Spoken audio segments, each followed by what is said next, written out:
Aljazeera International, our voice in the world.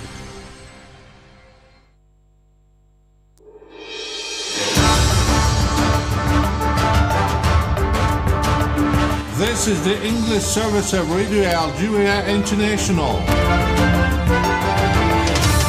It's time for the news.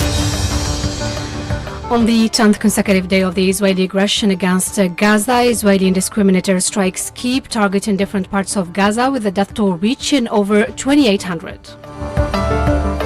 And this comes while a humanitarian crisis is gripping Gaza as hundreds of thousands of displaced Palestinians flee to the south amid the occupying Israeli military's aerial bombardments targeting them. And Algeria has reiterated again her full support for the Palestinian struggle amid an international silence to the crimes committed in the Gaza Strip. And those were the major developments. Now the full news edition. Good afternoon. The death toll as a result of the Israeli aggression against Gaza and the West Bank has reached 2,808 and the number of injured reached 10,950. This comes while Israeli indiscriminate strikes have kept targeting different parts of Gaza. More than 50 people were killed, most of them women and children, and dozens were injured since dawn today as a result of a series of Israeli strikes targeting homes in various areas in the Gaza Strip. And Wafa correspondent said to Wafa news agency that 30 people were killed when Israeli warplanes fired missiles at homes in Khan Yunis and in Al Amal neighborhood to the west. In addition, 16 others were killed, including children, as a result of the bombing of a house in Nusayrat refugee camp, and 3 others were killed in the bombing of a house in Jabalia refugee camp in the northern Gaza Strip.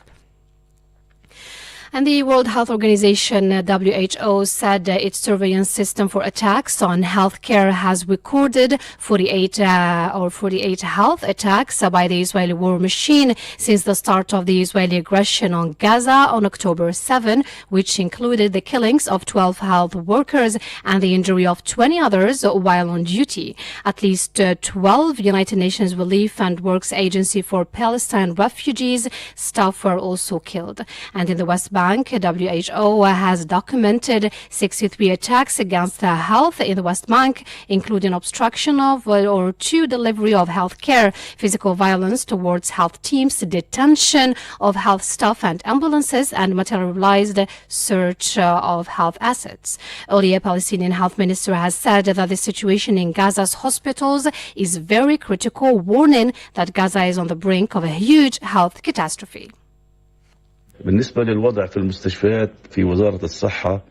the situation of hospitals, they are threatened with a total collapse, as all the hospitals in our dear Gaza are full of injured, all of whom are in serious conditions. After exhausting all their resources, and all the healthcare personnel is weary, as they have been working days and nights in order to bring help to their people. Full respect and consideration go to the healthcare personnel who are fighting in their workplace to help the patients. Medicines and medical consumables are about to run out, and this will lead to a huge health catastrophe in light of the exhaustion of the healthcare personnel and the medicines and medical consumables. Let's recall that the Palestinian Health Ministry said today that the death toll as a result of the occupation's continued aggression against Gaza and the West Bank has reached 2,808. Meanwhile, the director of the Kuwaiti Specialized Hospital in Gaza, Suhaib Al-Hams, was threatened yesterday by Israeli bombardments and asked by Israelis to evacuate. The director of the Rafah hospital refused to obey Israeli evacuation orders, as hospitals house a large number of wounded individuals, including those in critical condition and requiring artificial respiration. The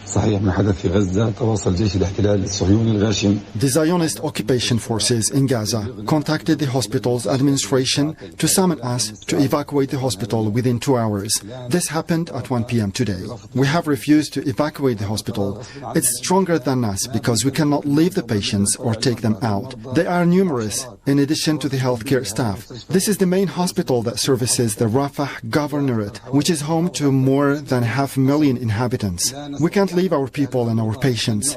We can't sentence our patients to death. We took this decision, and God willing, we won't leave the hospital. Our message to you is to be our voice. Stand by us. We won't leave this hospital whatever happens. We won't leave this hospital whatever happens. The occupation is spreading rumors that we evacuated the hospital. It is not true. We are still receiving scores of injured, and the hospital is full of staff. It's your responsibility to shed light on this hospital, the Kuwait Specialized Hospital in the Rafah Governorate. Now, the occupation's military aircrafts are flying over the hospital, but we will never leave the hospital unless we die as martyrs. That was a statement of the director of the Kuwaiti Specialized Hospital in Gaza, Suhaib Al-Hams, defying Israeli evacuation orders.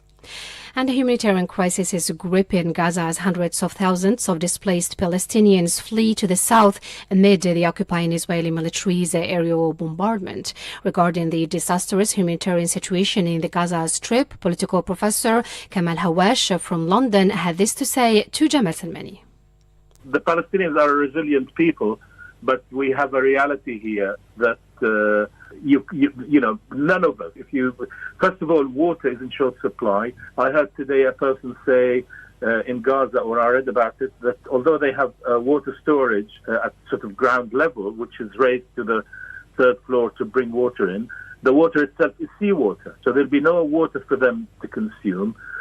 In terms of electricity, yes, the Palestinians in Gaza have lived on very short supplies of 2-3 hours at a time in the past, but now Israel is saying it has already stopped it, or will not let fuel in to even power the electricity station.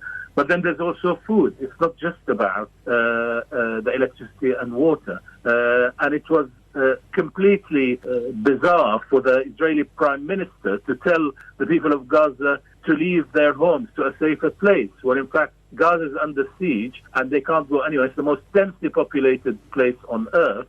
The only place they could go, which Israel might still facilitate, is in the direction of Egypt, so that they can create another Nakba with Palestinians being pushed out from their homeland.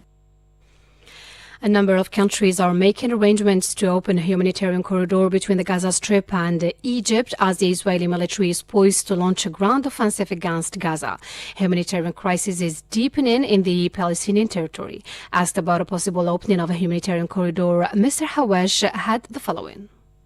Whatever happened on the 7th of October, the 2.3 million people, mostly, overwhelmingly civilian, had nothing to do with that, and they should not be collectively punished in the way that Israel does. It is unfortunate that it has a complete carte blanche to do what it wants, to hit Gaza with the fiercest weapons it has, which are supplied mainly by the United States, using American taxpayer money. And it is shameful that that happens, and they've already sent more ammunition that is would cause more severe injuries on the Palestinian people. So to talk about opening a humanitarian corridor, I think they would wait to see Palestinians really suffer, people die. As it stands at the moment, there are people under the rubble who are alive but can't be brought out, who will die. As it appears, Israel has turned Gaza, the open-air prison, is moving towards turning it into an open-air morgue. That was Professor Kamal Hawash from London. And for the 10th day, the occupying Israeli military continued their aggressive military offensive against the civilian population in Gaza and against civilian properties, especially homes, which are supposed to be protected under humanitarian or international humanitarian law. Such acts constitute serious breach of international norms and conventions. Israel's massacre of civilians in Gaza continues unabated in the silence of the international community. From the Gaza Strip, political analyst Khaymar Abu Saada spoke about the repercussions of the silence of the international community. Well, what is happening is definitely a collective punishment against more than 2 million Palestinians who live in the Gaza Strip with these measures which have been imposed by Israel on the Palestinians, and with the complicity of the international community. We haven't heard any condemnation of the U.S. or Western Europe against Israel. Israel had been given a green light since the beginning of this Israeli aggression against the Palestinians.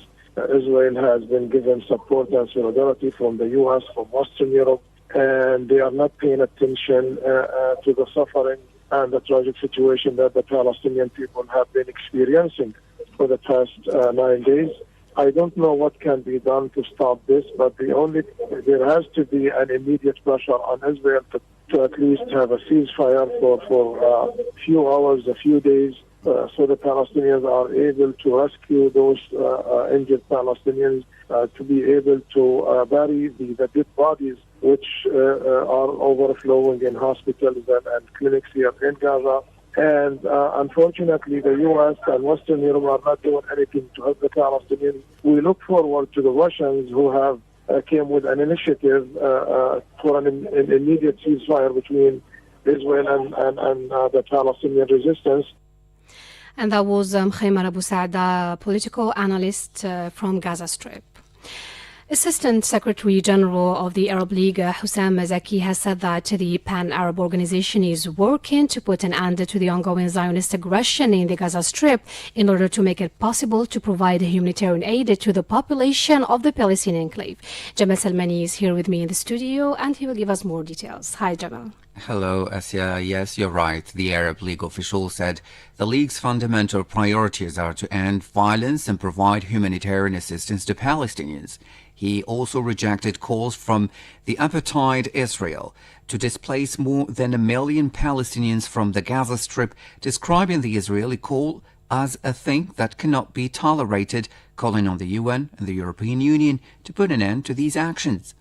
For its part, the Executive Committee of the Islamic Cooperation Organization will hold next Wednesday in Jeddah, Saudi Arabia, an emergency meeting at the ministerial level to discuss the Zionist aggression in the Gaza Strip and the deterioration of the humanitarian situation in Palestine. The meeting is expected to be held at the headquarters of the ICO General Secretariat at the invitation of the Kingdom of Saudi Arabia, President of the Islamic Summit during its current session and President of the Executive Committee of the organization. Let's recall that earlier the Islamic Cooperation Organization expressed its absolute rejection to the calls for evacuation launched by the Zionist occupier to Palestinians in Gaza and attempts to transfer the humanitarian crisis to neighboring countries. Back to you, Asya.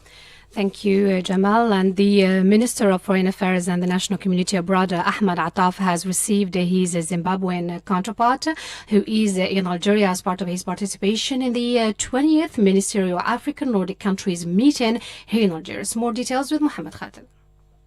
The meeting allowed both sides to discuss cooperation relations between the two countries, notably in the energy sector, in addition to regional and international issues of common concern. The meeting also shed light on the deterioration of the situation in the occupied Palestinian territories, particularly in the Gaza Strip, where the situation is tragic due to attacks carried out by the Israeli occupier. Zimbabwean Foreign Minister expressed disgust at the Israeli crimes in Gaza and Israel's order to people in northern Gaza to move south. Disgust on what is happening in Gaza, where the population is suffering under the infliction of Israel. Notably, this push over 1.1 million Gaza residents in the north are being enticed to move to the south. And we hope that the international bodies like the United Nations would give the opportunity to the two-state solution option. Both ministers then called on international organizations and bodies to take action to stop the horrible crimes committed against the Palestinian people and hold their perpetrators accountable. You're still listening to Radio Algeria International. The Speaker of the Council of the Nation, Salah Koujil, has reaffirmed during a meeting granted to the head of the political department of the Palestinian Islamic Resistance Movement, Hamas, Sami Abu Zuhri, Algeria's unwavering position in support of the just Palestinian cause. Jamal Salmani, give us the details. During the meeting, the two parties examined the latest developments in the occupied Palestinian territories following the killings, bombings, and forced displacement committed by the occupying entity against the Palestinian people in the Gaza Strip and the West Bank. the President of the Council of the Nation reiterated Algeria's unwavering support for the just Palestinian cause and the inalienable right of the Palestinian people to recover the land and live in dignity in an independent state with Jerusalem as its capital in accordance with international law and the Arab Peace Initiative. He recalled the position expressed by the President of the Republic, Mr. Abdelmajid Tebboune, at the international and regional fora, in particular in his address at the 78th session of the UN General Assembly, stressing the importance of unity and closing ranks to achieve victory against the occupier, the President of the Council of the Nation said. He recalled the glorious November War when the Algerians renounced their political allegiances to ensure that the interests of the homeland prevail, calling on the Palestinians to unite and commit themselves to unity and to the national political project set out in the Algiers Agreement. Mr. Gujil also stressed the importance for the international community to ban double standards and to ensure the protection of the Palestinian people in accordance with the resolutions of international legality and the provisions of international humanitarian law. For his part, Mr. Abu Zohri reviewed the situation in Gaza following the aggressions of the Zionist entity against the Palestinian people, praising the role of the Algerian media in supporting the Palestinian cause at this difficult and critical time. He hailed Algeria's unconditional support for the Palestinian cause and her ongoing support for the Palestinian people against the Israeli occupation, her rejection of normalization, and her refusal to put the victim and the executioner in the aggression against Gaza on an equal footing. Thank you, Jamal Salmani. And the Minister of Foreign Affairs and National Community Abroad, Ahmad Attaf, has received his Chadian counterpart, who is in Algeria also to partake in the 20th session of the African Nordic countries ministerial meeting. The two diplomats agreed to strengthen bilateral relations between Algeria and Chad and seize the opportunity to discuss the serious situation in Palestine and the latest developments in the Sahel-Saharan region. The Secretary General of the Ministry of Foreign Affairs and National Community Abroad, Lounas Magraman, has affirmed here in Algiers that the security, stability and development-related challenges in the African continent, notably in the Sahel region, require all UN and AU efforts, highlighting on the occasion the determination of the President of the Republic to enshrine the principle of African solutions to African problems. In his opening speech during the launch of the proceedings of the joint Algerian-Romanian international training held here in Algeria under the theme Ways of Strengthening Post-Conflict Stability and Reconstruction in the Sahel region, Mr. Magraman insisted on paying tribute to the souls of defenseless Palestinians. We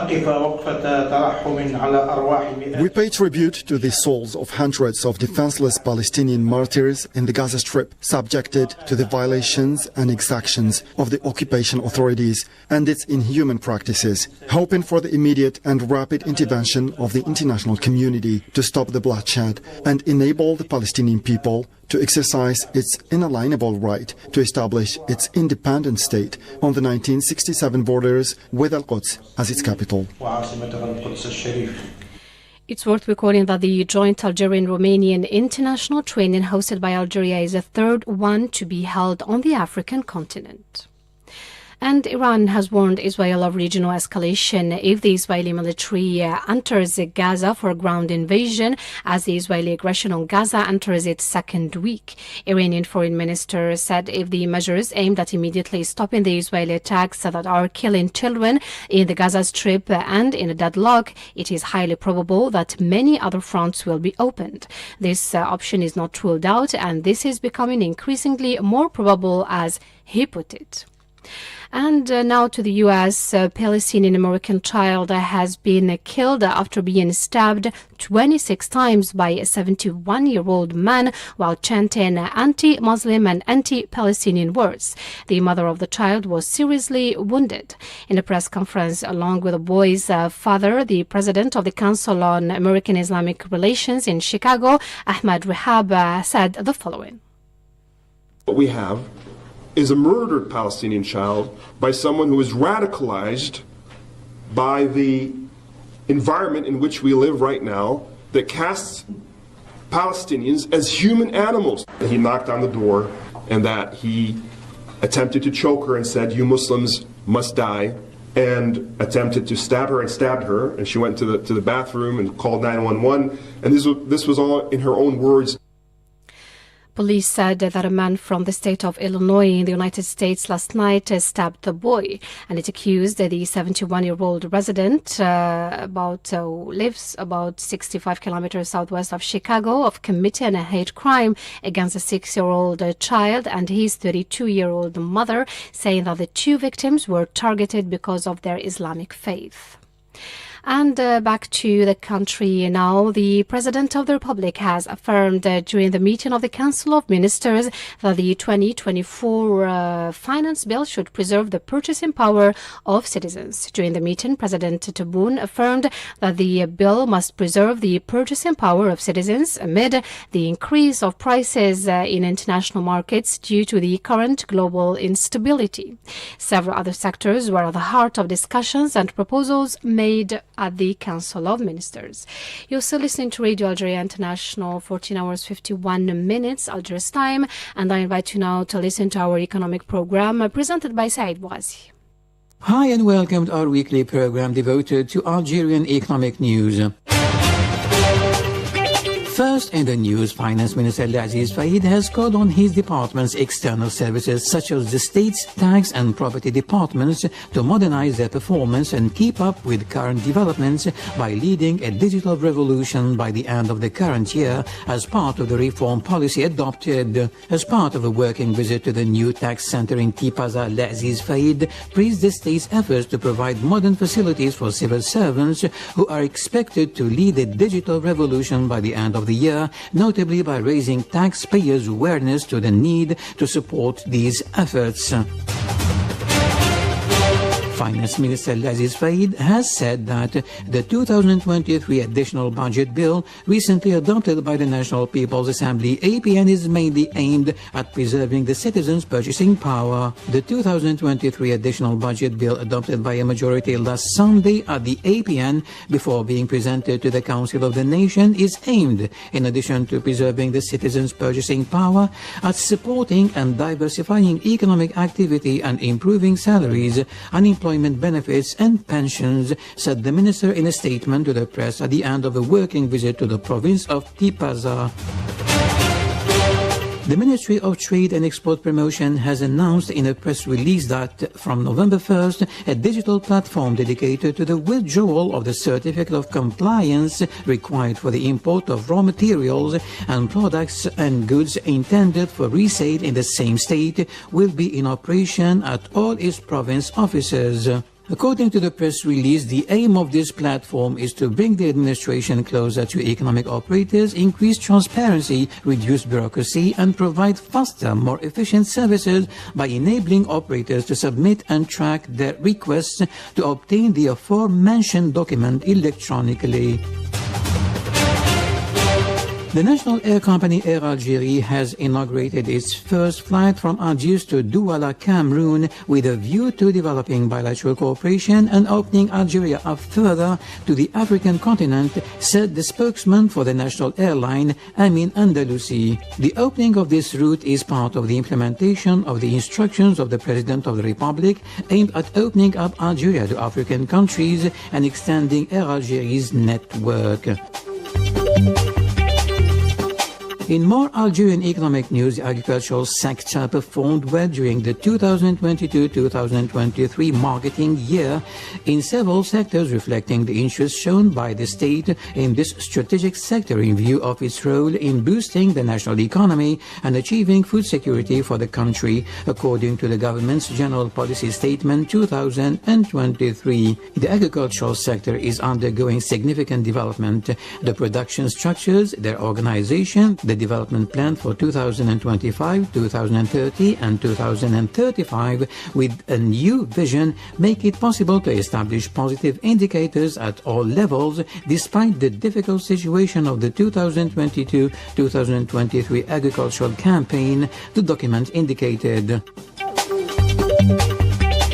Algeria and South Korea have several opportunities for mutually beneficial economic cooperation, which should be supported by a sustainable framework for collaboration in several sectors, according to the ambassador of the Republic of South Korea, Yoo Ki-jun. Speaking at a conference at the National School of Administration, ENA, the South Korean diplomat underlined the importance for economic operators in both countries to seize the opportunities available, notably in the car sector, industry, ICTs, and renewable energies.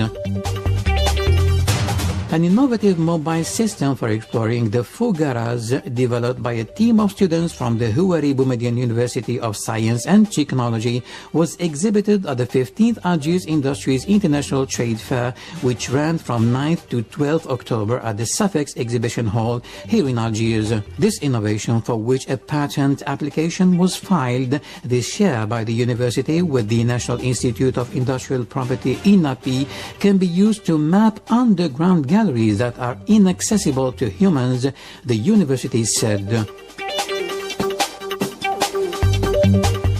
And to wrap it up, Algeria had made 10 new hydrocarbon discoveries by the end of September 2023, in addition to the 16 other discoveries made in 2022, according to the government's general policy statement presented on Tuesday at the National People's Assembly APM by Prime Minister Ayman bin Abdurrahman. In this document, which reviews the activities and actions carried out during the period from September 2022 to August 2023, which forecasts for the end of the current year, the government reported the completion of 12 exploration wells in mature basins and 5 wells in emerging and frontier basins, representing a rate of 28% and 19% respectively of the annual program for 2023. And with this, we come to the end of our weekly program devoted to Algerian economic news. Goodbye. You're still listening to Radio Algeria International, and that's it for our news bulletin. Now, the headlines.